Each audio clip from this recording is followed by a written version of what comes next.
Andersson. I'm a lecturer in cultural geography at the Department of Geography at King's College London, which I joined earlier this year in January. Today I'm going to speak briefly about the re-landscaping of Russell Square, which happened about 10 years ago. And if you look behind me, you can see the fountain, which is an example of that re-landscaping. So, Russell Square is an example of the picturesque landscape tradition in England. It was designed by Sir Humphrey Repton. He was commissioned to design this square by the Bedford family. The Bedford family owns most of the land in Bloomsbury, they still do so. And I think this picturesque tradition can be seen very much in the context of the transition from feudalism to capitalism. So in landscape painting, the picturesque is associated with the enclosures of the English countryside, and you often see the dispossessed rural poor being expelled from the land. In some ways, this kind of square can also be seen in that tradition because it represents a privatization of the city, with the railings, which perhaps you can see in the background. And back then, when it was designed, you needed to be a local ratepayer to get access to the square.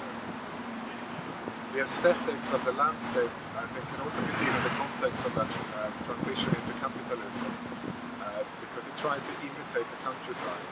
They brought trees, already fully grown trees from the countryside, and they kind of imitated the countryside by creating pseudo-wild, overgrown, shrubby landscape, which I think can be seen to symbolize possession of the land, kind of imitate the country estate. So it's a very aristocratic aesthetic.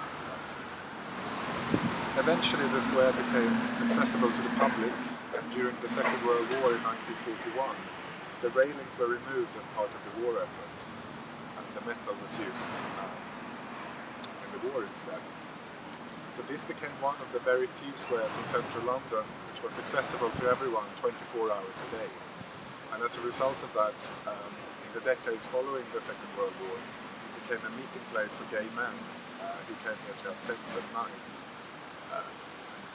By the 1980s and 1990s, this became controversial. It got some bad media representation, and the number of complaints from local people increased. So in the 1990s, the local authority, Camden Council, decided to try and deter men from cruising on the square. They initially did so by cutting down the hedge that used to surround this square, but that in fact only made the problem worse, because now people could actually see much more of what was going on. So finally, in around 2000, I think, the council decided to carry out a big restoration scheme here. They labelled it as an historical restoration and an attempt to go back to the principles of Humphrey Repton's original picturesque design, but as a matter of fact they did the complete opposite. As you can see here behind me, we've got a big open space and a fountain. This is really the opposite of the principles of the picturesque, which, as I mentioned earlier, was all about the pseudo-wild, overgrown character of this park.